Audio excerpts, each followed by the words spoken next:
हरे कृष्णा। हरे कृष्णा। तो हम इस उल्लास भक्ति पद्म सौरभ प्रचारक स्वामी महाराज का आज यह दमन के टेम्पल में हम स्वागत करते हैं।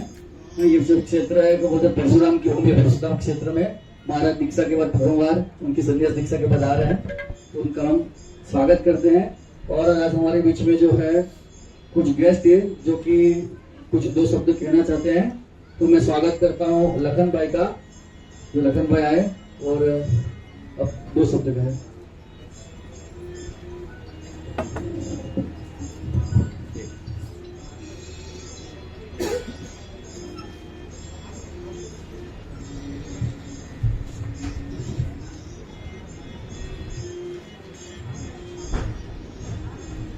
सभी भक्तों को मेरा सादर प्रणाम। आज हम सभी बड़े भाग्यशाली है कि हमारे बीच परम पूज्य भक्ति परम गौरव प्रचारक स्वामी महाराज जी विराजमान है, जिनका जीवन भक्ति की सुगंध फैलाते हुए लाखों लोगों को कृष्ण प्रेम से जोड़ने का अनुपम उदाहरण है। महाराज जी के भक्ति यात्रा की शुरुआत श्री राम मायापुर से हुआ, जहां उन्होंने भगवत गीता और प्रभुपाद की शिक्षाओं को गहराई से समझा। वहां से मिली प्रेरणा ने उनके जीवन को पूरी तरह से बदल दिया। अपनी पढ़ाई और मर्चेंट नेवी की प्रतिष्ठित नौकरी के दौरान श्री कृष्ण भक्ति के प्रति उनकी लगन अद्भुत थी। इस्कॉन मीरा रोड से जुड़कर न्यू भक्त ट्रेनिंग, युवा प्रचार और बाद में कई शहरों में मंदिर निर्माण जैसे महान कार्य करना दर्शाता है कि कैसे एक समर्पित भक्त गुरु की सेवा में अपना संपूर्ण जीवन अर्पित कर सकता है। महाराज जी ने केवल एक कुशल आध्यात्मिक मार्गदर्शक है, बल्कि समाज कल्याण के सच्चे प्रतीक है, जो जगह जगह नई केंद्र स्थापित कर रहे हैं ताकि अधिक से अधिक लोग कृष्ण भावना अमृत से जोड़ सके। महाराज जी का संन्यास आश्रम ग्रहण करना हम सभी के लिए एक बड़ी प्रेरणा है। उनके चरणों में विनम्र प्रणाम करता हूँ और प्रार्थना करता हूँ कि हम अपनी कृपा बनाए रखें ताकि हम भी अपने जीवन को कृष्णमय सेवा में समर्पित कर सकें। महाराज जी कृपया हम पर कृपा दीजिए। हरे कृष्ण। हरे कृष्णा कृष्णा कृष्णा हरे हरे, हरे राम राम राम। हुक्म आवाज लगन भाई। अब मैं इनवाइट करता हूँ इस ग्रेस व्रज मोहन प्रभु को। व्रज मोहन प्रभु। हरे कृष्णा कृष्णा कृष्णा हरे हरे, हरे राम राम राम हरे हरे। तो परम सौभाग्य है कि भक्ति पद्म सौरभ प्रचारक से महाराज हमारे साथ है। एक वर्ष है श्री चैतन्य चरितामृत से, आप मेरे पीछे रिपीट कर सकते हैं। कीबा विप्र कीबा न्यासी, कीबा विप्र कीबा न्यासी शुद्र केन नाय, कीबा विप्र कीबा न्यासी शुद्र केन नाय। यही कृष्ण तत्व वेता, यही कृष्ण तत्व वेता। श्री गुरु होय, तो ये वर्ष का मतलब है कि जो कीबा विप्र मतलब जो सन्यासी भी रहते हैं, जो ब्राह्मण रहते हैं, उनको ही सिर्फ गुरु माना नहीं जाता। जो कृष्ण तत्व वेत्ता है, मतलब जो कृष्ण का विज्ञान जानते हैं, भगवान कृष्ण का विज्ञान जानते हैं, वो सबसे बड़े गुरु है। तो मुझे बहुत उत्सुकता होगी भक्ति पद्म सौरभ प्रचारक महाराज को। मुझे लगता है कि वो मेरे लिए कृष्ण तत्व वेत्ता है। तो बचपन से मैं उनकी आश्रम में हूँ। एक आश्वासन देना चाहता हूँ कि इस जीवन में तो एटलीस्ट मैं कृष्णा कॉन्शियसनेस इस्कॉन और उनका आश्रय नहीं छोड़ूंगा। हरे कृष्ण। हरे कृष्णा कृष्णा कृष्णा हरे हरे, हरे राम हरे हरे हरे। अभी मैं बुलाना चाहूंगा श्री विशाल हंसराज प्रभु जी को, वो आएंगे और कुछ 2 शब्द कहेंगे। हरे कृष्णा महाराज जी, हरे कृष्णा भक्तगणों। वैसे मैं पहली बात तो ये चाहूंगा कि दमन के जितने भी हमारे भक्त हैं, जोर से, इतनी जोर से हम इनकी चैंटिंग करें 3 बार कि पूरे दमन को सुनाएंगे। मेरे साथ मेरे इनके स्वागत करिए हरे कृष्णा महामंत्र से। हरे कृष्णा कृष्णा कृष्णा हरे राम राम राम हरे हरे, हरे कृष्णा कृष्णा कृष्णा हरे हरे, हरे राम राम राम हरे हरे, हरे कृष्णा कृष्णा कृष्णा हरे हरे, हरे राम राम राम हरे हरे।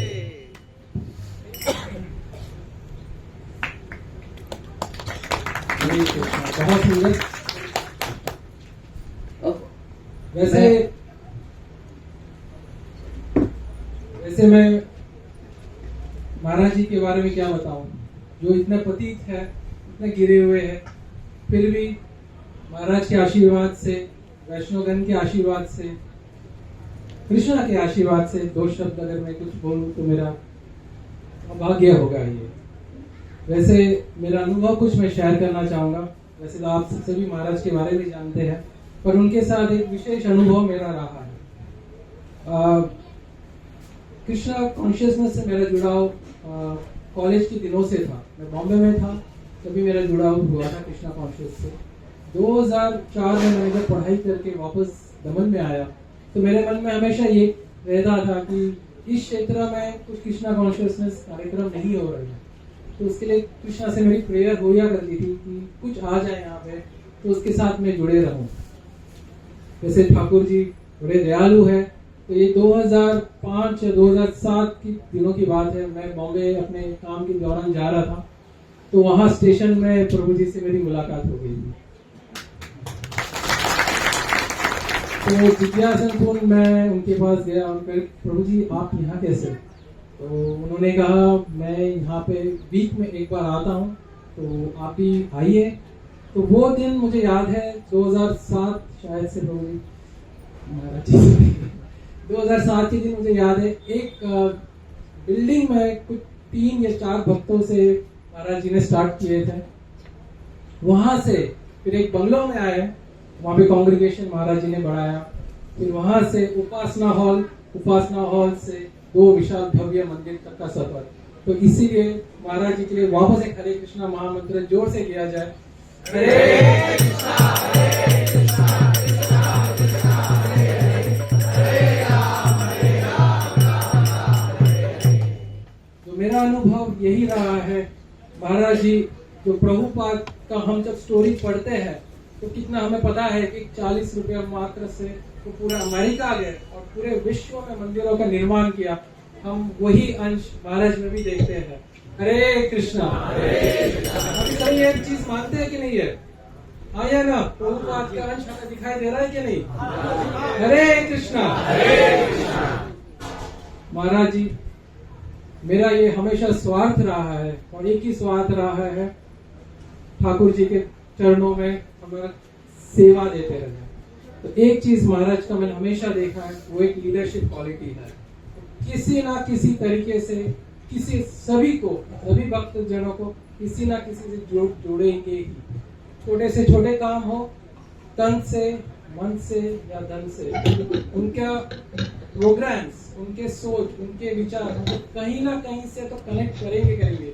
मैं महाराज जी से बहुत दूर भागता रहता था, पर कुछ ना कुछ चीज हो जाती, मुझे आगे वापस जुड़ना ही पड़ता है। तो वही है, अगर ठाकुर से जुड़ना है तो महाराज जी का आशीर्वाद और वैष्णवगण के आशीर्वाद के बिना ये पॉसिबल ही नहीं है। सो मैं चाहूंगा ये भक्तगण जो जितने हैं इससे 2 गुना 4 गुना बढ़ोतरी हो। जिस तरह से वापिका मंदिर का अच्छी तरह निर्माण हो गई है, उसी तरह उससे पहले हम दमन का निर्माण कर ले। तो थैंक यू 2 शब्द बोलने के लिए। सिर्फ 1 मिनट और लेना चाहता हूँ मैं। महाराज इतना वापी, दमन, सिलवासा, धर्मपुर ये सब जगहों में भी प्रचार कर रहे, तो उनका प्रचार स्मूथ रहना चाहिए उसके लिए मैं उनको गिफ्ट देना चाहता हूँ।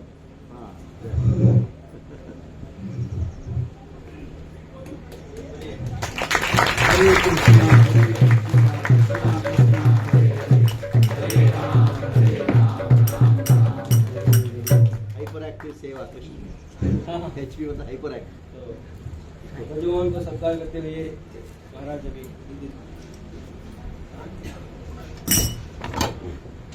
तो रजोवन प्रभु को सत्कार करते हुए आज भी तो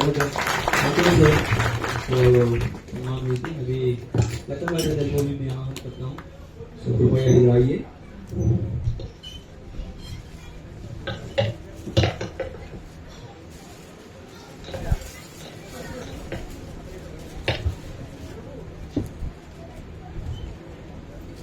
हमारे वापी में बलवंत भाई है, अभी वही बलवंत भाई का इधर दमन का अवतार है लक्ष्मण भाई।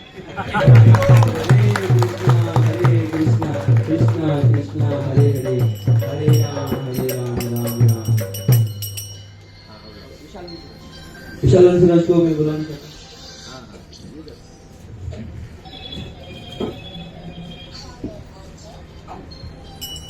हरे कृष्णा कृष्णा कृष्णा हरे हरे हरे राम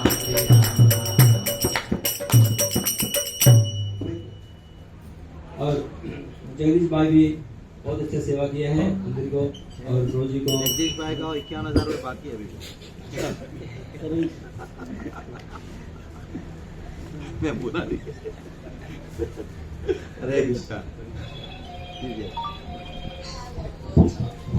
हमारे मित्र हैं दमन के महाराज जी के अस्त कमलों से इस प्रकार के सम्मान।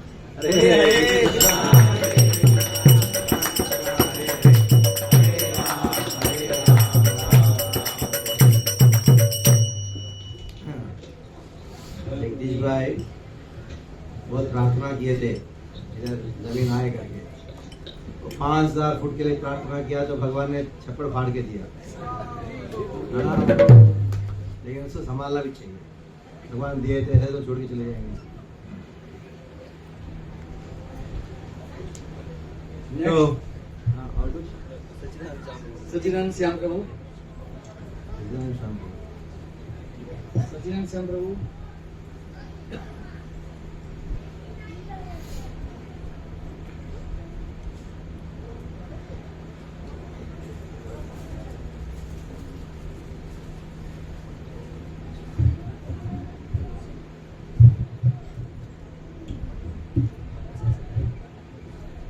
हरे कृष्णा।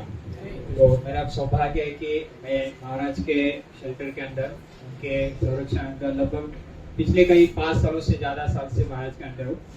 जब मैं वर्किंग फेज में था, मतलब जब मैं जॉब किया करता था, तब सर्वप्रथम मैं महाराज का जो बोईसर का एक गौशाला प्रोजेक्ट है वहाँ पे मैं रहा करता था। तो मुझे अभी भी याद है जब मैं वर्किंग करता था तो सुबह 9 बजे मैं जाता था और कई बार रात को कंपनी से आते आते 6-7 भी होता था। तो कोरोना का थोड़ा प्रायर टू कोरोना पीरियड था वो। कोरोना लगने से पहले महाराज काफी समय वहाँ पे गौशाला के लिए वहाँ पे बिताया करते थे। तो एक बार ऐसे महाराज जब एक बार आए तो मुझे बोले थे कि छोड़ दो ये जॉब, शेविंग कर लो, यहाँ पे मंदिर के फुल टाइम ज्वाइन करो। तो मेरे अंदर महाराज ने काफी प्रेरणा दिया कि आज मैं इस पूरा जीवन समर्पित करके मंदिर में फुल टाइम सेवा कर रहा हूँ। इसके पीछे महाराज के भी हाथ है, उनका प्रेरणा के कारण और भी बाकी भक्तों के कृपा के कारण आज मैं पूरे जो तरीके से अपने भौतिक जीवन को समर्पित करके आज इस लाइन में चलने का प्रयास करो। अभी भी पूरी तरीके से नहीं, पर महाराज अगर कृपा रखेंगे और बाकी भक्तों की कृपा रहेंगे तो इस पाथ पे आगे बढ़ते रहेंगे। और जो महाराज के जो गुण है काफी विशाल है, जैसे काफी भक्त बता रहे थे कि सूरज को दिया दिखाने के समान है। वैसे कुछ गुणों का मैं थोड़ा सा यहाँ पे वर्णन करना चाहूंगा। महाराज का जो टेम्परामेंट है बहुत ही शांत है। ऐसे कोई भी ऐसी विचलित करने वाली परिस्थितियां आती है तो महाराज ऐसे एकदम डिस्टर्ब नहीं होते जैसे हम रहते हैं। जैसे मैनेजमेंट में हम रहते हैं, महाराज भी बड़े बड़े मैनेजमेंट के इश्यू टैकल करते हैं, जीवीसी तक की जो बड़े बड़े प्रॉब्लम है महाराज देखते हैं। उस परिस्थिति में भी महाराज डिस्टर्ब नहीं होते। महाराज को सेंटेंस मुझे अभी भी याद है, अगर आप शास्त्रों में अगर आप डीप गए हुए, मतलब अगर शास्त्रों को आपने अच्छे से समझा है, उसको उबाल के पिया है, तो आपको जीवन के कोई भी समस्या आएंगे तो कोई भी डिस्टर्ब नहीं कर पाएगा। तो मैं महाराज के जीवन में एकदम प्रैक्टिकल लेवल पे देखता हूँ कि महाराज क्योंकि शास्त्रों को अच्छे से समझे हुए और उसके ऊपर उसके अनुसार आचरण भी करते हैं, इसलिए वो सारी परिस्थितियां उनको इतना डिस्टर्ब नहीं करते। और लीडरशिप का अगर बोला जाए तो उनके अंदर वो इंपावरिंग नेचर है। जैसे अगर मैं इतना नवसिखा भक्त हूँ या मेरे जैसे और कुछ भक्त है, तो महाराज उनको इंपावर करते, बड़े बड़े टास्क करने के लिए प्रेरित करते हैं और भक्तों को जोड़ने का प्रयास करते हैं और उनको ऐसे बड़े बड़े टास्क देते। बड़े वो महाराज की कृपा है, हमारे थ्रू वो कार्य करवा रहे हैं। और वैसे मैं पुणे से होने के कारण बहुत सारे मेरे जो मित्र है पुणे, जब मैं महाराज के अंदर यहाँ पे शेल्टर धारण किया तो बहुत सारे भक्त उनको आश्चर्य होता है कि आप महाराज के अंदर है वहाँ पे। और अभी संन्यास होने से पहले काफी मेरे जो भक्त मैं बोलते थे कि मैं अभी वहाँ पे वापी में सेवा कर रहा हूँ, दमन में सेवा कर रहा हूँ महाराज के कमलोचन खोजी का, पहले मैं उनका नाम क्या करता। तो बहुत सारे भक्त पूछते थे कि उनकी दीक्षा मतलब संन्यास दीक्षा कब होने वाली। बहुत सारे भक्तों की राह रहती थी कि जल्दी, क्योंकि संन्यास के काफी कैंडिडेट थे, काफी सालों से अलग अलग कारणों संन्यास जो रुका हुआ था। तो हमेशा मैं जब भी पुणे जाता था या पुणे के जो भक्तों से मेरा बात होता तो हमेशा उनका एक प्रश्न कॉमन रहा करता था कि प्रभु जी के संन्यास कब होने वाला है। तो सारे भक्त मतलब दुनिया के बाकी जो भक्त है महाराज के संन्यास की जो राह देखते थे पहले। और वैसे जैसे मैंने पहले बताया महाराज का जो शास्त्र के प्रति जो ज्ञान है काफी विशाल है। शास्त्र बहुत ही डिटेल में बताते हैं और अलग अलग एंगल से हमें बताते हैं। जैसे मैंने महाराज का सर्वप्रथम कृष्ण कथा का जो सीरीज है वो मैंने सुना था, अलग अलग राक्षसों को मारने का जो महाराज का सीरीज है, तो पहली बार इस एंगल से मैंने पहली बार सुना था। हर एक राक्षस कौन से हमारे अंदर के जो हमारे अंदर का जो अनर्थ है उसको सिग्निफाई करता है। अगर ये राक्षस मार के भगवान कृष्ण ने हमारे अंदर के कौन सा अनर्थ को इंगित करते, तो वो उस अनर्थ को कैसे हमें बाहर निकालना है, कैसे हमें भाव रखना है, तो कैसे ओवरटेक करना है, ऐसे अलग अलग एंगल से महाराज ने वो सीरीज बताया। तो ऐसे अलग अलग कोई भी महाराज का कॉमन लेक्चर भी रहेगा तो महाराज उसमें जो बाकी लोग नहीं सुना पाते ऐसा अलग एक व्यू उस टॉपिक के ऊपर हमें देते हैं, तो एक स्पेशल हमें लगता है। और एक लास्ट गुण मैं महाराज के बारे में बताना चाहूंगा। महाराज के अंदर एक स्वाभाविक वैराग्य है। इतने बड़े पोस्ट पे होने के कारण मीरा रोड है, वापी है, यहाँ पर अलग अलग जगह पे महाराज के इतने सारे बहुत सारे फॉलोअर्स है। महाराज कोई भी एक्सपेक्ट नहीं करते कि आप लोगों ने मुझे इतना रिस्पेक्ट देना चाहिए, इतना फैसिलिटी मुझे देना चाहिए। हाँ, ऐसा एक्सपेक्ट नहीं करेगा। उनके लिए देखिए आप अगर अभी उनका अभी संन्यास हुआ इसलिए कोई एक सर्वेंट उनके साथ दिया गया ताकि महाराज कितना जो ट्रैवलिंग जो शेड्यूल है उसको मैनेज कर पाए। उससे पहले महाराज के साथ कोई भी ऐसा सर्वेंट नहीं रहा करता था स्पेसिफिक डेडिकेटेड। तो ये उनके अंदर वैराग्य है, जो भी काम है वो खुद ही किसी को ज्यादा तकलीफ न देते हुए करने का प्रयास करते हैं। तो इनके अंदर जो वैराग्य का जो भाव है इसका मैं रियली अप्रिशिएट करता हूँ और मैं आशा करता हूँ कि महाराज के अंदर के जो थोड़े कुछ गुण है वो मेरे अंदर भी आ जाए और हमें भी इस मार्ग पे आगे बढ़ाने के लिए प्रेरणा देते हैं। हरे कृष्ण। भक्ति कर्म सौरभ प्रचार स्वामी महाराज की जय। हरे कृष्णा कृष्णा कृष्णा हरे हरे दो शब्द मैं भी बोल लेता हूँ महाराज जी के लिए। तो महाराज जी का जो शास्त्रों का जो अध्ययन है, जो उनका नॉलेज है वो काफी डिटेल में और इतना सूक्ष्म है कि मतलब मैं चाहक रहा हूँ हमेशा उनके प्रवचनों का। मतलब हम जो रहते बीच में चला में, तो मैं डेली संडे वाला ऑफिस का प्रोग्राम है, हर वीक में तो देखता हूँ कि वो प्रवचन में आता है ना कौन स्पीकर है, तो मैं देखता हूँ कि महाराज जी दमन में है तो मैं दमन आ जाता हूँ, और पता लगता है वापी में है तो मैं वापी चला जाता हूँ। तो हमेशा मेरी हमेशा एक प्रायोरिटी रहती है। और महाराज जी भी नोटिस किया होगा, मैं हमेशा सामने उनके बैठता हूँ और बराबर ध्यान से सुनता हूँ, क्योंकि वो हमने कुछ सोचा भी नहीं होता है। वो जो कथा हमने सुनी थी वो लेकिन इतने अलग एंगल से, जैसे अभी सत्यनारायण श्याम प्रभु बता रहे थे, तो काफी मतलब मुझे मजा आता है उनका प्रवचन सुनने में और काफी इंस्पायर किया है महाराज जी ने भक्ति में आगे बढ़ने के लिए। अब मैं ज्यादा समय न लेते हुए महाराज जी से विनती करूंगा वो अपना आगे का वक्तव्य हमको हमारे कृष्ण भक्ति में आगे बढ़ाए। धन्यवाद। हरे कृष्ण। ज्ञानवृन्दस्य ज्ञानाञ्जनशलाकया चक्षुरुन्मीलितं येन तस्मै श्रीगुरवे नमः। श्रीचैतन्यमनोभीष्टं स्थापितं येन भूतले स्वयं रूपः सदा मह्यं ददाति स्वपदान्तिकं। वन्देऽहं श्रीगुरो श्रीयुतापदकमलं श्रीगुरुन् वैष्णवांश्च श्रीरूपं साग्रजातं सहगणा रघुनाथान्वितं तं सजीवं साद्वैतं सावधूतं हरिजना सहितं कृष्ण चैतन्य देवं श्री राधा कृष्ण पादान् सगणा ललिता श्री विशाखान्वितांश्च नमो विष्णुपादाय कृष्णप्रेष्ठाय भूतले श्रीमते भक्तिवेदान्त स्वामिति नामिने। नमस्ते सारस्वते देवे गौरवाणी प्रचारिणे निर्विशेष शून्यवादी पाश्चात्यदेशतारिणे नमो विष्णुपादाय कृष्णप्रेष्ठाय भूतले श्रीमते भक्ति सिद्धांत सरस्वती नामिने। श्रीवासवानवी देवी दैताय कृपाब्धये कृष्ण संबंध विज्ञान जायिने प्रभवे नमः। माधुर्योज्ज्वल प्रेमाढ्य श्री रूपानुग भक्तिदा श्री गौरा करुणा शक्ति विग्रहाय नमोस्तुते। नमस्ते गौरवाणी श्रीमूर्तये दीनतारिणे रूपानुगा विरुद्धाप सिद्धान्तद्वान्तहारिणे नमो गौरकिशोराय साक्षात् वैराग्यमूर्तये विप्रलम्बारसाहोते पादाम्बुजायते नमः। नमो भक्ति विनोदाय सच्चिदानन्दनामिने गौरशक्तिस्वरूपाय रूपानुगावनायते गौराविर्भावभूमेस्त्वं निर्देष्टा सज्जनप्रियः वैष्णव सार्वभौम श्री जगन्नाथाय ते नमः। वाञ्छाकल्पतरुभ्यश्च कृपा सिन्धुभ्य एव च पतितानां पावनेभ्यो वैष्णवेभ्यो नमो नमः। नमो महावदन्याय कृष्ण प्रेम प्रदायते कृष्णाय कृष्ण चैतन्य नाम्ने गौरतिशे नमः। अन्ततत्त्वात्मकं कृष्णं भक्तरूपस्वरूपकं भक्तावतारं भक्ताख्यं नमामि भक्तिशक्तिकं। हे कृष्णा करुणा सिन्धो दीनबन्धो जगत्पते गोपेश गोपिकान्त राधाकान्त नमोस्तुते। जयतां सुरतोत्पङ्गुः मामन्दमतेर्गति मत्सर्वस्वापदां भोजो राधामदनमोहनो दिव्यवृन्दारण्यकल्पद्रुमाद श्रीमद्रत्नागारसिंहासनस्थो श्रीमद्राधा श्रीलगोविन्ददेवो पृष्ठालिभिस्सेव्यमानो स्मरामि। श्रीमान् रासरसारम्भी अंशीवटतटस्थितः कर्षं वेणुसुनेर्गोपी गोपीनाथः श्रीस्तनः तप्तकाञ्चन गौराङ्गी राधे वृन्दावनेश्वरी वृषभानुसुते देवी प्रणमामि हरिप्रिये।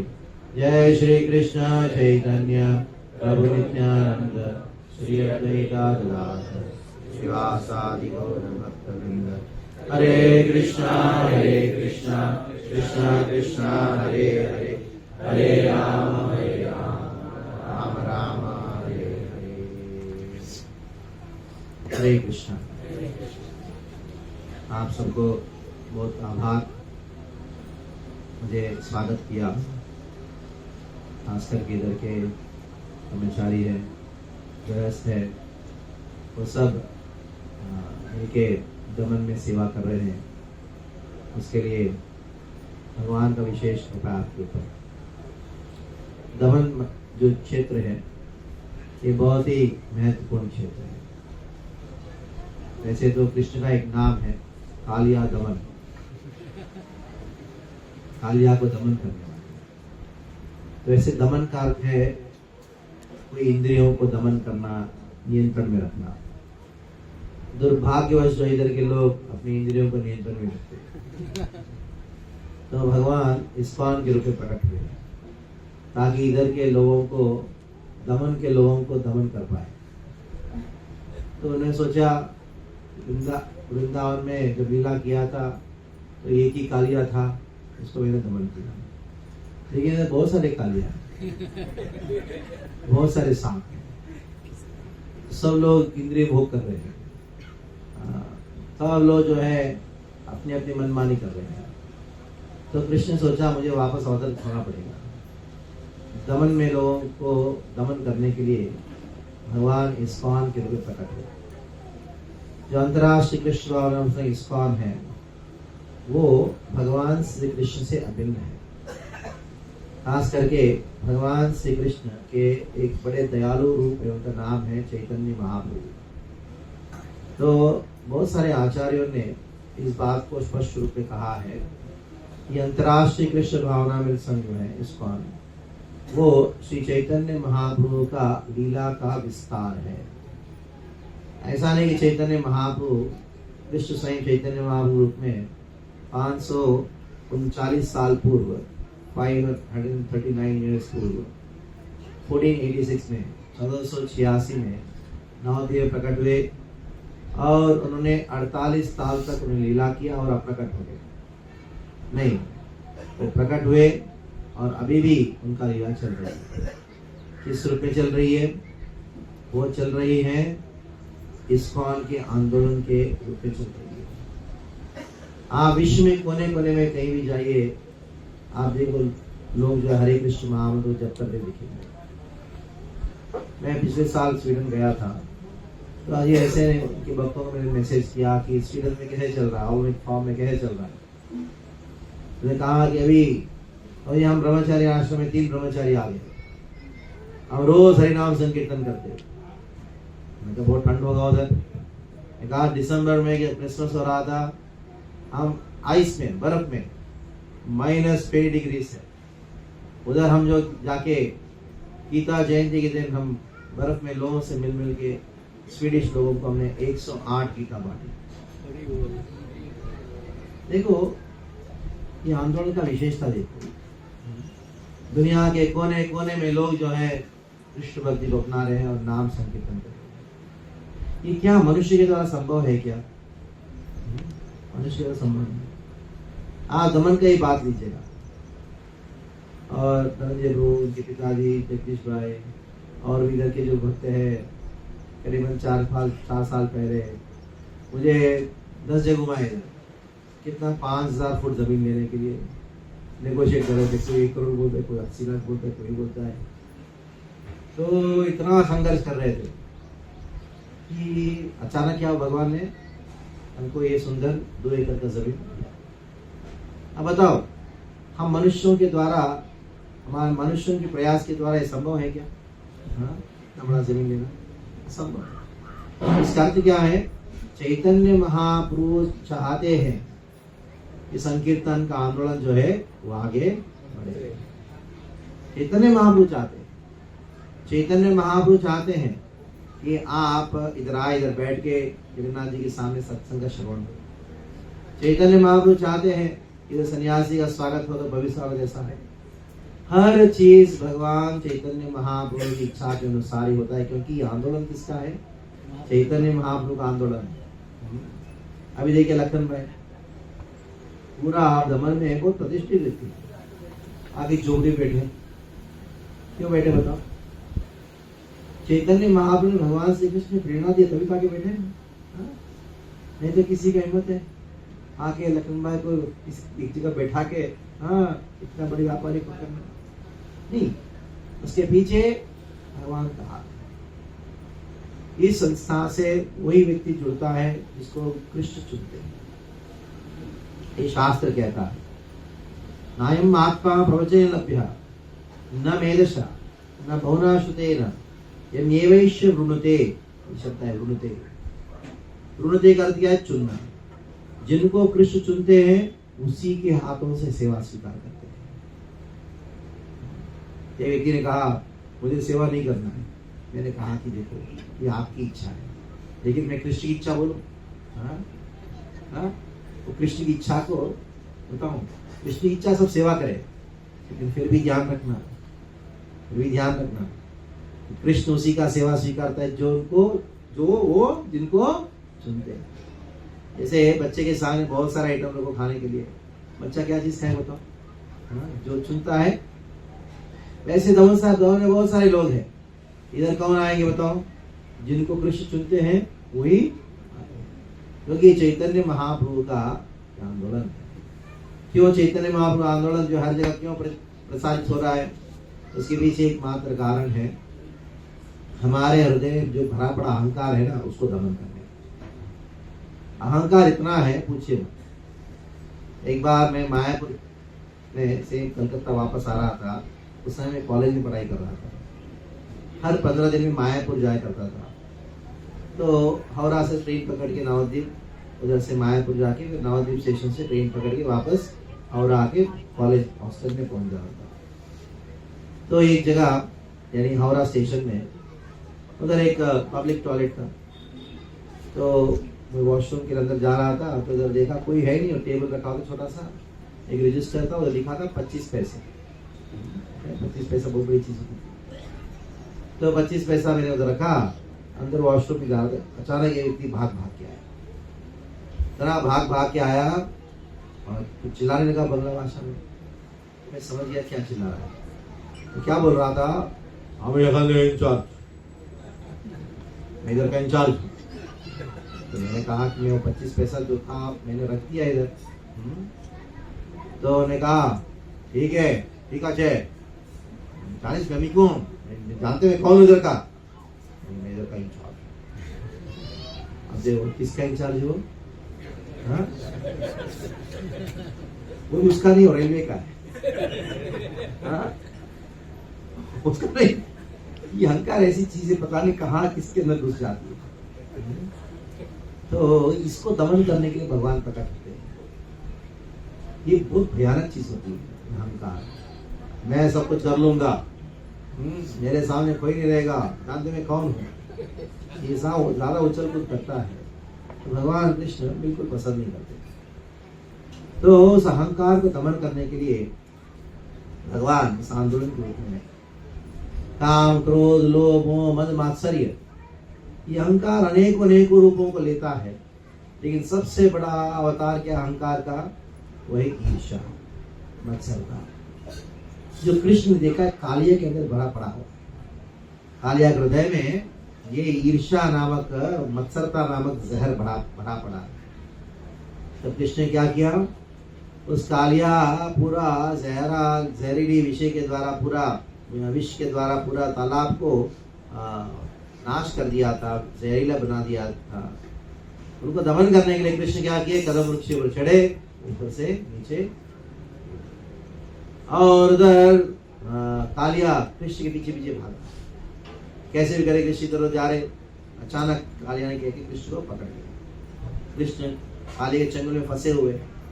यशोदानंद महाराज भाग भाग क्या कहते, कृष्ण को इसी भयानक अवस्था में देखिए बेहोश हो। कृष्ण ने सोचा मेरे भक्तों को ज्यादा दुखी नहीं करना चाहिए। उन्होंने क्या किया, तुरंत अपने आप में ऐसा विस्तार किया तो कालिया के चंगुल में पकड़ नहीं पाया, छोड़ दिया।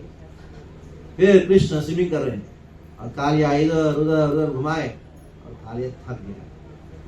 कृष्ण ने क्या तुरंत इस कालिया की पूंछ पकड़ के फणों के ऊपर चढ़ा, और कृष्ण उस फणों की नृत्य करते करते क्या किया, एक एक चरण बड़े छोटे से नन्हे से कृष्ण का चरण, और कालिया के एक फण के ऊपर जैसे गिरता था, कालिया को ऐसा लगता था पूरा ब्रह्मांड सब धाड़ कर। तो कालिया की मुख से जहर निकलवाया, सब डाले, एकदम थक गया, अभी मरने ही वाला था। तो उनकी जो पत्नियां हैं, कालिया की पत्नी ने प्रार्थना किया, कृष्ण ये हमारा दुष्ट पति है, पता नहीं आप कौन सा भाग्य किया उन्होंने, कौन सा पुण्य किया, कौन से जन्म में थी, आपके चरण का उनके सर के ऊपर जबरदस्ती रख रहे हो। प्रार्थना किया, प्रभु हम आपके भक्त हैं, ये दंड के योग्य हैं, लेकिन फिर भी वो हमारा पति है, इसने उनको छोड़ दिया, जाओ इधर से, गेट लॉस्ट। क्योंकि ये जो ईर्ष्या नामक जो जहर है, वो जहर की वजह से पूरा का पूरा वातावरण जहरीला हो जाता है, वृंदावन भी, कालिंदी भी जहरीला हो जाता है। तो कृष्ण ने क्या किया, ये नृत्य करके, कालिया के ऊपर नृत्य करके, जिस प्रकार उन्होंने कालिया का जहर, हृदय का जहर बाहर उगलवाया और पूरा वृंदावन धाम को वापस पवित्र किया, उसी प्रकार वही कृष्ण चैतन्य महाप्रभु के रूप में आके अनेकों कालियाओं को दमन किया। कौन है कालिया? कालिया पहले एक कालिया था वृंदावन में, अभी क्या है, बहुत सारे कालिया हैं। हम सब कौन है? वही कालिया। तो कृष्ण अवतरित हुए, किस रूप में अवतरित हुए? नाम संकीर्तन के रूप में अवतरित हुए, नाम संकीर्तन के रूप में अवतरित हुए, और अष्टाक्षर स्वरूपेण मुकेश परिवर्तित। कृष्ण ने जिस प्रकार कालिया के ऊपर नृत्य किया, वैसे कृष्ण नाम के रूप में कहाँ नृत्य करेंगे? हमारे जिह्वा के ऊपर नृत्य करेंगे। कालिया के फण ऐसे ऐसे ऊपर नीचे होते कि नहीं? हाँ, अनइवन स्टेज है ना, जैसे किसी को डांस करना है तो स्टेज चाहिए, अगर स्टेज ऊपर नीचे होता तो डांस कर पाएगा? हाँ? नहीं कर पाएगा क्या? हाँ? डांस के ऊपर स्टेज के ऊपर डांस कर सकता है, लेकिन डांसिंग स्टेज के ऊपर डांस कर सकता है? हाँ? किसने कहा ये डांसिंग स्टेज है? मैंने कहा अर्थ क्या है? जिस स्टेज के ऊपर डांस किया जाता है वो स्टेज जो डांस करता है। ये डांसिंग स्टेज है, उसके ऊपर डांस करना बहुत मुश्किल है, लेकिन कृष्ण ने एक्सपर्ट डांसर है, उन्हें नृत्य करने वाला मंच के ऊपर उन्होंने नृत्य किया, और हमारा जिह्वा भी नृत्य करने वाला मंच है, और उस नृत्य करने वाला मंच के ऊपर नृत्य करने वाला तत्व कृष्ण कौन? नृत्य वाला कृष्ण कौन है? वो है नाम। हरे कृष्ण कृष्ण कृष्ण कृष्ण हरे हरे, हरे राम राम राम हरे हरे। तो ये कृष्ण दमन में इस अंतरराष्ट्रीय कृष्ण भावनामृत संघ नाम संकीर्तन आंदोलन के रूप में अवतरित हुए। अवतरित होके ऐसा नहीं कि केवल मंदिर में रहते हैं, कृष्ण नाम के रूप में आपके घर में प्रवेश करेंगे, आपके ऑफिस में प्रवेश करेंगे, आपके जिह्वा के ऊपर नृत्य करेंगे। जब कृष्ण का नाम जब उच्चारण करेंगे, ये हरे कृष्ण नाम उच्चारण करेंगे, कृष्ण अपने जिह्वा के ऊपर नृत्य करते हैं। ऐसे कैसे? कृष्ण का नाम, हमारे कृष्ण कैसे नृत्य करते हैं हमारे जिह्वा के ऊपर? शास्त्रों में कहा गया है, नामश्चिंतामणि कृष्ण चैतन्य रस विग्रह पूर्णो शुद्धो नित्य मुक्तो अभिन्नत्वात् नाम नाम। नाम और नामी में कोई अंतर नहीं है, कृष्ण में और कृष्ण के नाम में कोई अंतर नहीं है। एक बार हनुमान आकाश मार्ग से उड़ते हुए जा रहे थे, अचानक उन्होंने सुना राम का नाम उच्चारण हो रहा है, नाम नाम जप कर राम का नाम जप कर रहे थे। तुरंत हनुमान ने देखा कौन है, मेरे प्रभु का नाम जप कर रहे हैं। तो सीधा नीचे उतरे, देखा एक व्यक्ति राम राम राम बोल रहा। हनुमान जी बड़े खुश हो गए, जाके नजदीक में देखो क्या कर रहा है, वो पेशाब कर रहा है और साथ साथ में नाम भी जप कर रहा है। वहां कुछ गुस्सा आया, इतना पेशाब करने का अशुभ कार्य कर रहा है और नाम जप कर रहा है। एक जोर से धान कर दिया हनुमान जी, बेचारा क्या हालत होता वो देखो। हनुमान जी अयोध्या वापस गए, तो भगवान राम से आराम कर रहे थे। तो हनुमान जी ने कहा, राम आज देखा क्या हुआ, मैं आ रहा था रास्ते में, देखा हनुमान ने देखा राम का गाल खुला हुआ है। हनुमान ने पूछा, प्रभु ये गाल इतना क्यों खुला हुआ है आपका, कौन मारा आपको? उन्होंने कहा, हनुमान तुम रास्ते से आ रहा था? हाँ रास्ते आ रहा था, मैं देखा एक व्यक्ति नाम जप कर रहा था, उठा पड़े समय तो एक जोर से जाकर मारा।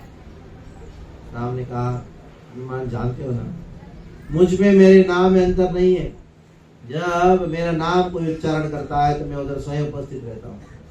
जब ये नाम उच्चारण कर रहा था तो मैं उसके जिह्वा के नृत्य कर रहा था, जब तुमने जोर से मारा ना वो मुझे लगा।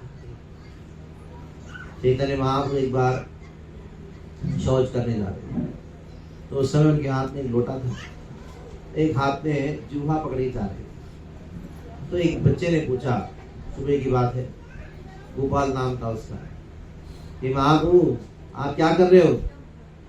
तो उन्होंने कहा, गोपाल, महाप्रभु ने कहा, गोपाल मैं क्या करूं बताओ, ये जिह्वा जो है ना हमेशा कृष्ण कृष्ण कृष्ण कृष्ण कृष्ण बोलता रहता, ये रुकता ही नहीं है, मैं क्या करूं?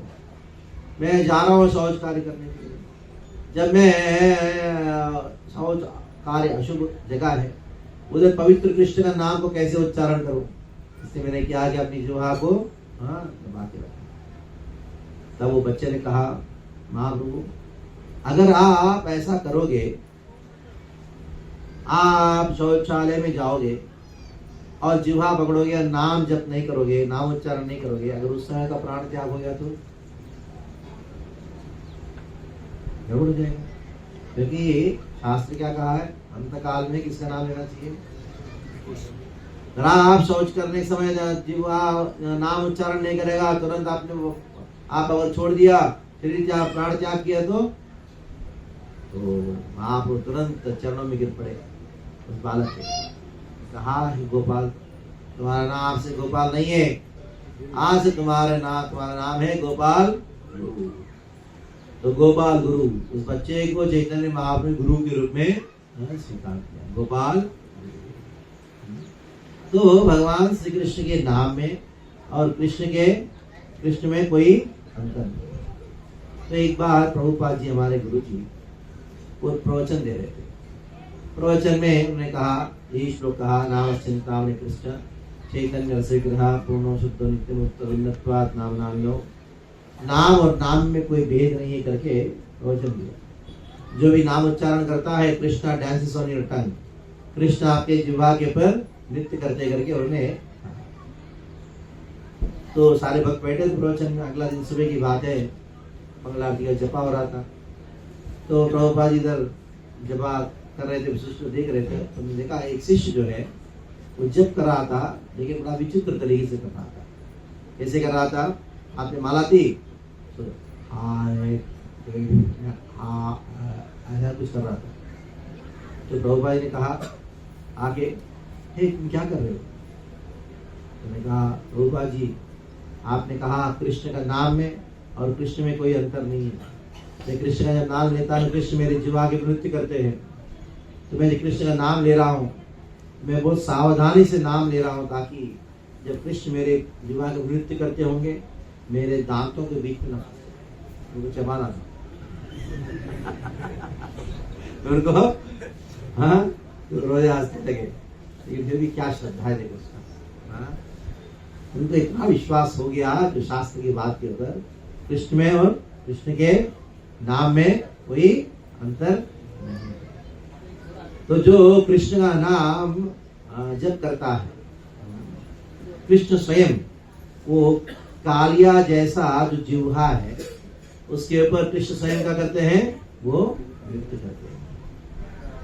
और जैसे कालिया के नृत्य करके कृष्ण क्या किया, कालिया के हृदय में जो बसा हुआ शहर है उसको उन्होंने बदलवाया।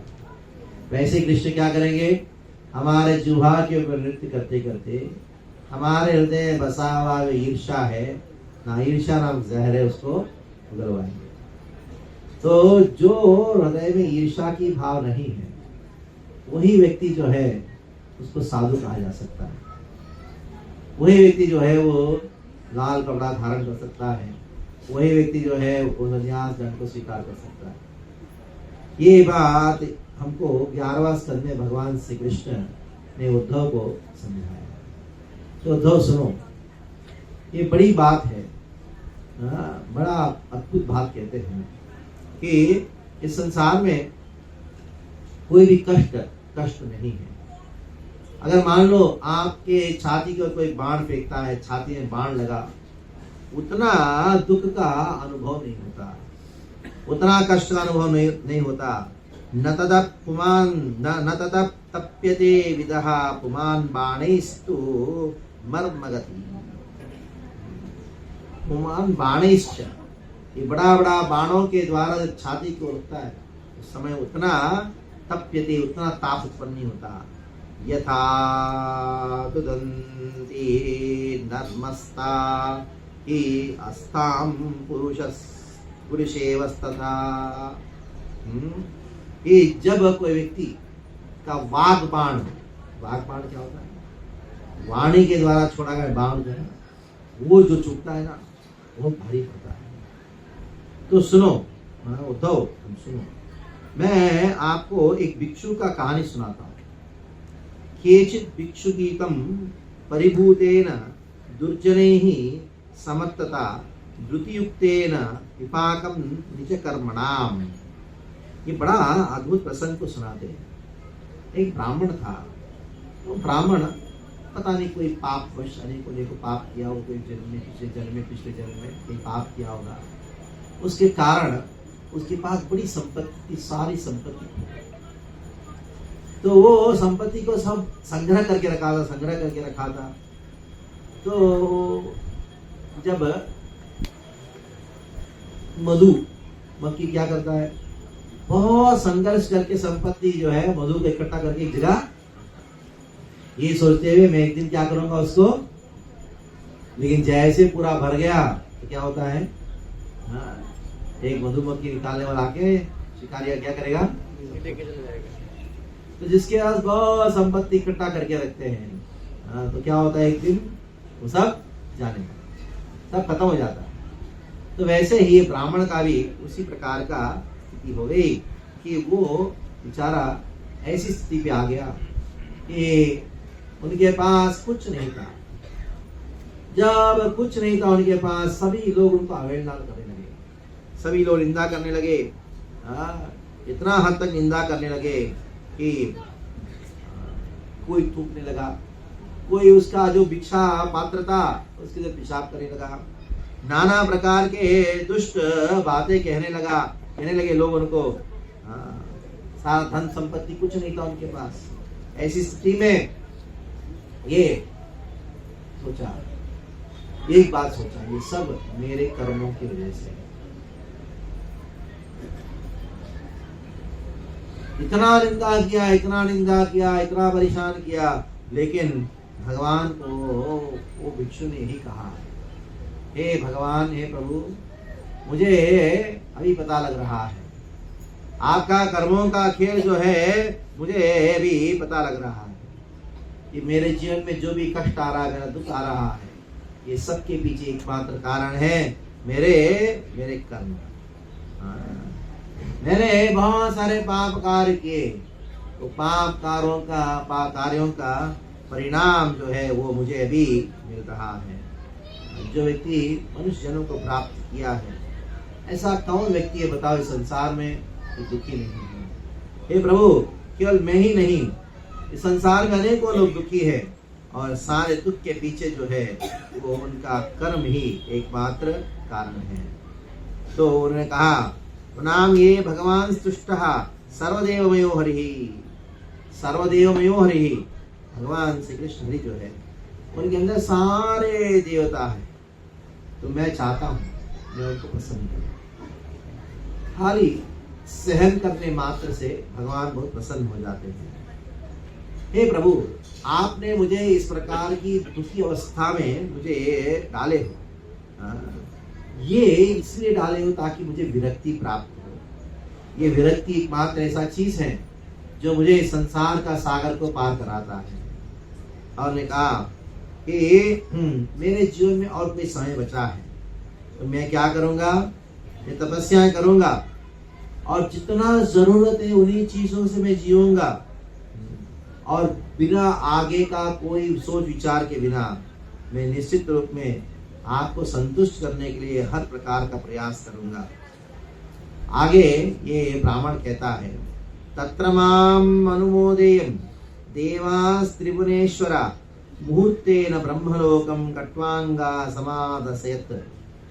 तो कट्वांग राजा क्या किया, एक मुहूर्त में भजन करके भगवत प्राप्ति कर लिया।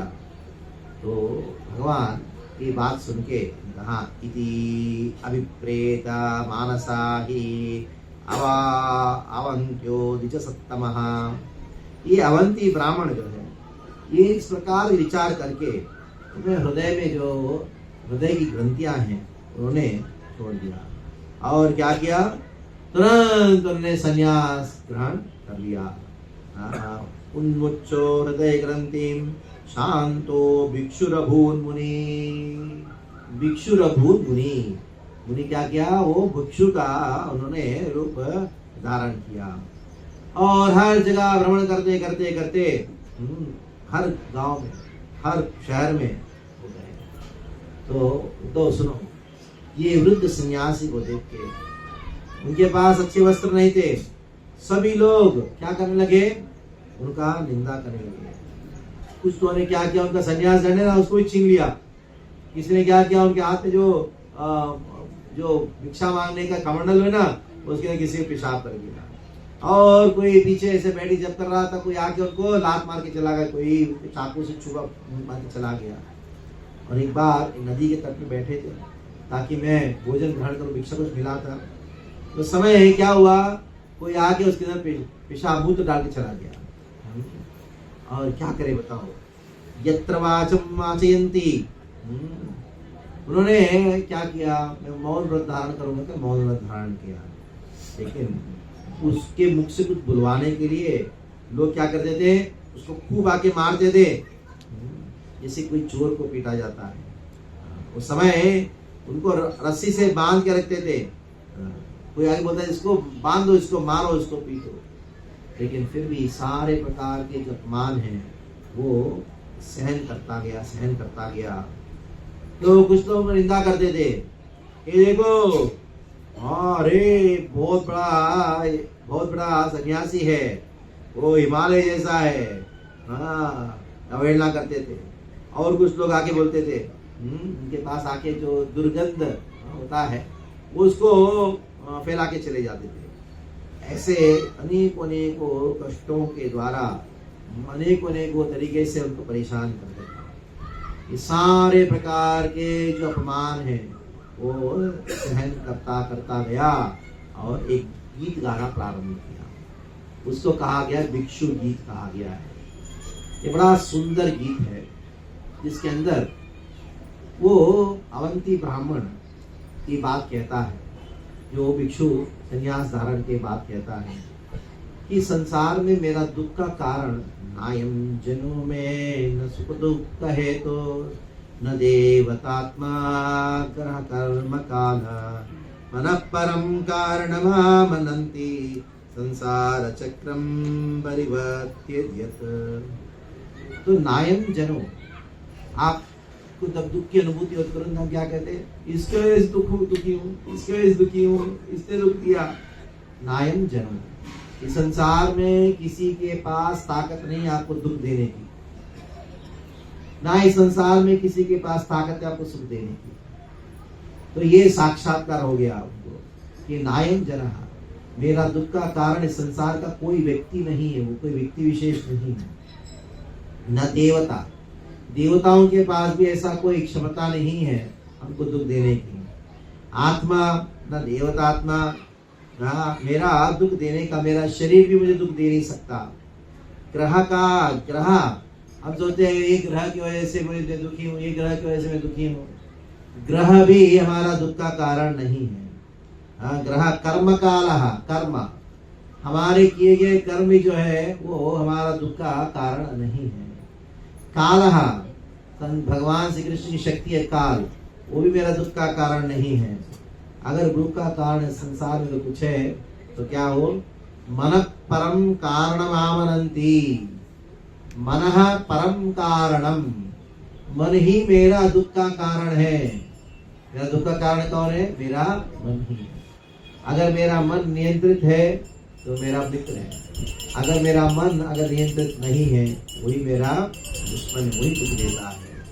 संसार चक्रम परिवर्त्येत।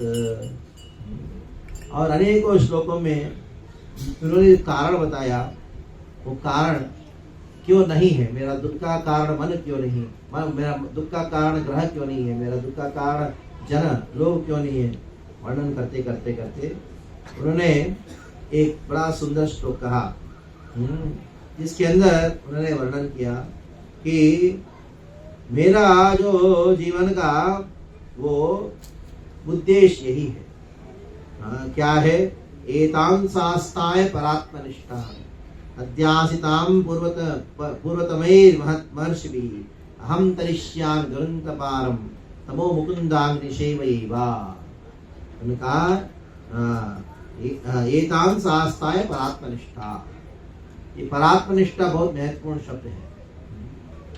लोग जो हैं वो अनेकों कारणों की वजह से वो दुखी हो जाते हैं, लेकिन ये ब्राह्मण ने कहा जितने भी कारण आपका दुख का वर्णन कर रहे हो वो कारण का वास्तविक कारण नहीं है।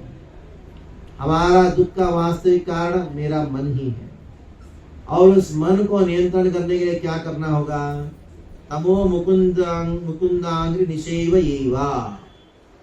परात्मनिष्ठा, निष्ठा के द्वारा मुकुंद श्री कृष्ण की चरण कमलों का सेवा करना, यही एकमात्र सॉल्यूशन है हमारे दुखों की निवृत्ति का। अगर आप सोचोगे मेरे कष्टों का, मेरे दुखों का समस्या कुछ और है, ये आपकी मूर्खता है। आप सोचोगे अरे मेरे पास थोड़े पैसे की कमी है तो इससे दुख है, सोचोगे मेरी पत्नी भी उनका तबीयत ठीक नहीं इसलिए मैं दुखी हूँ। ऐसा लगता है कि मेरा मान सम्मान नहीं है, मेरा दुख का कारण है। नहीं, हर व्यक्ति का सारे प्रकार के दुखों का एकमात्र कारण है, वो है कृष्ण की निष्ठा पूर्वक सेवा नहीं कर रहा है। और हम सबका एकमात्र सुख का कारण क्या है? निष्ठा पूर्वक भगवान श्री कृष्ण की सेवा करना। इसी को संन्यास कहा गया है। अंतर्राष्ट्रीय कृष्ण भावनामृत संघ में सन्यासी में, गृहस्थ में, न वानप्रस्थ में कोई अंतर नहीं है, सभी सन्यासी हैं। खास करके कौन? जो निष्ठा पूर्वक भगवान की सेवा में लगे हुए हैं वो सन्यासी है। कोई लाल कपड़ा पहनने मात्र से कोई सन्यासी नहीं बनता, ना कोई दंड धारण करने मात्र से कोई सन्यासी नहीं बनता। वो सन्यासी तभी है जब निष्ठा पूर्वक भगवान श्री कृष्ण का नाम जप करता है, निष्ठा पूर्वक भगवान श्री कृष्ण का पूजा करता है, निष्ठा पूर्वक भगवान श्री कृष्ण की सेवा करता है। अनेकों तरीके से मंदिर निर्माण करने का सेवा है, गत्तों का वितरण करने की सेवा है, चाहे वो दिन हो चाहे रात हो, चाहे वो सुबह हो चाहे वो गर्मी हो ठंडी हो, चाहे बारिश हो, कोई अवस्था क्यों ना हो, हर अवस्था में निष्ठा। इसलिए ये श्लोक में ये शब्द आया, परात्मनिष्ठाम।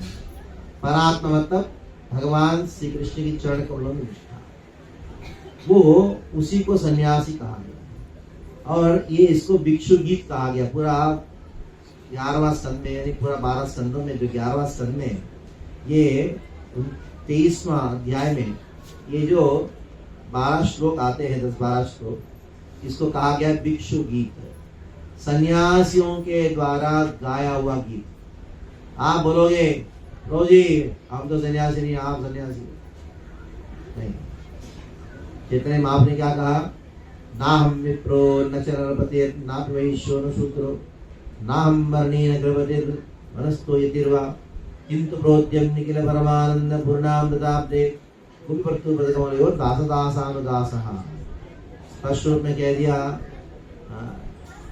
चैतन्य महाप्रभु ने, ना हम विप्रो, मैं विप्र नहीं, मैं ब्राह्मण नहीं, ना नरपति, मैं क्षत्रिय नहीं हूँ, ना वैश्यो, मैं वैश्य भी नहीं हूँ, ना शूद्रो, मैं शूद्र भी नहीं हूँ, ना मैं ब्राह्मण हूँ, न क्षत्रिय हूँ, न वैश्य न शूद्र हूँ, ना वर्णी ना ब्रह्मचारी हूँ। अब कोई सोचता है मैं ब्रह्मचारी हूँ, अच्छा तो कुछ समय का पता रहेगा और माया पकड़ी तो ज्यादा हंता करता ना, मैं ब्रह्मचारी हूँ, सन्यासी हूँ।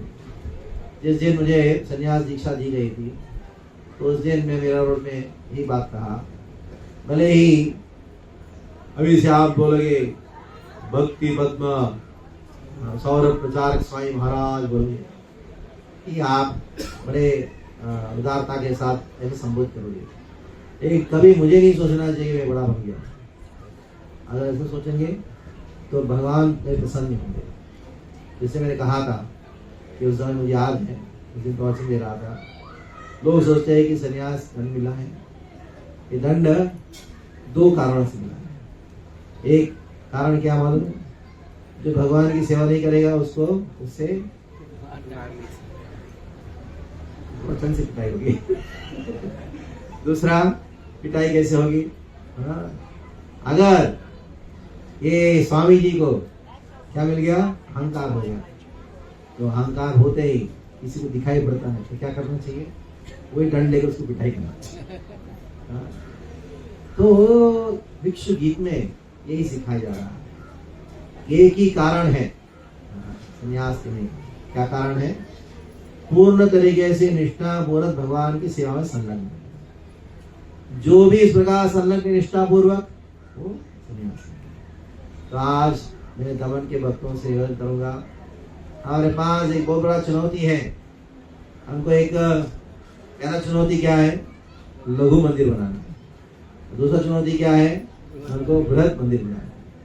बृहद मंदिर जो है वो हमको बाजू में एक जमीन है उसको लेना है, उसको लेने के बाद शुरू कर सकते हैं। और अभी बृहद मंदिर जो है वो हम कुछ समय के बाद या जन्माष्टमी के बाद उसका प्रारंभ कर सकते हैं। ये हमारा बड़ा सुंदर चुनौती है हमारे सामने, वो है लघु मंदिर। जहाँ बैठे हो, ये पंडाल 2 साल से है, 3 साल होने को आया से 2-2.5 साल से ही पंडाल है। तो भगवान पंडाल में जगन्नाथ जी बहुत कष्टों का अनुभव कर रहे हैं। अभी हमको क्या करना चाहिए? छोटा सा लघु मंदिर बनाना चाहिए। तो मैं चाहता हूँ कि आप सब लोग मिलके ये लघु मंदिर जो है, छोटा मंदिर है, ये पहले बनाए, बाद में हम अगले साल बड़ा मंदिर का नींव स्थापना करेंगे। और वो ऐसा मंदिर होगा जो मुंबई से, सूरत से, बड़ौदा से, अहमदाबाद से सब लोग आएंगे। कहाँ आएंगे? दमन।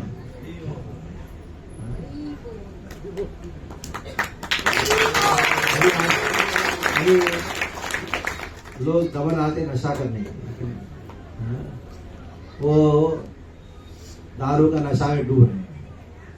अभी इधर ऐसा मंदिर बनेगा, उधर ऐसा नाम संकीर्तन होगा जिसके अंदर कृष्ण प्रेम की नशे में डूबे। ये ऐसा सपना है, निश्चित रूप में भगवान उसका पूरा करेंगे। हमने सोचा नहीं था इतना सुंदर बड़ा मंदिर जगह मिलेगा करके, भगवान ने पूरा किया कि हाँ, वैसे ही हमने सोचा भी नहीं होगा ऐसा सुंदर मंदिर भगवान बनवाएंगे। वो किसके द्वारा बनवाएंगे? किसके द्वारा बनवाएंगे? आपके ऊपर। आप प्रार्थना करोगे तो भगवान सुनेंगे, हाँ ठीक है, तुम्हारे द्वारा बनवाऊंगा, हाँ तुरंत बनवाऊंगा, ठीक है। तो आप इसका पूरा लोगो मंदिर के लिए संघर्ष कीजिएगा।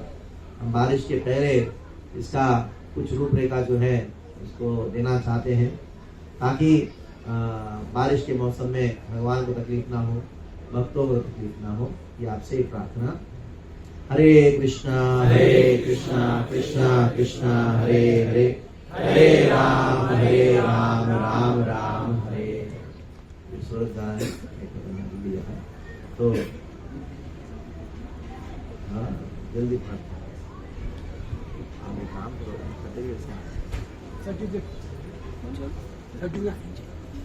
गीता मैराथन में पार्टिसिपेट किया, सर्टिफिकेट जल्दी लाइएगा। और मुझे तुरंत निकलना पड़ेगा, तो आप जल्द से जल्दी आ जाइए। हरे कृष्णा कृष्णा कृष्णा हरे हरे, हरे राम राम राम हरे। ये सर्टिफिकेट था, नाम बोलता जाऊंगा, आप नित्यानंद आत्मवान दास।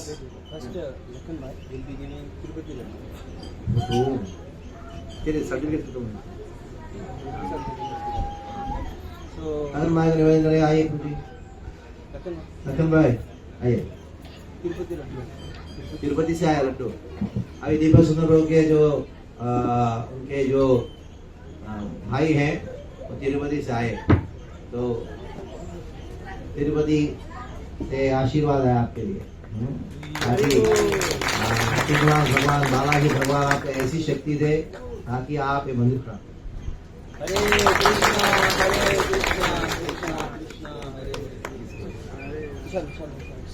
विशाल प्रभु पास सर्टिफिकेट आ जाइए।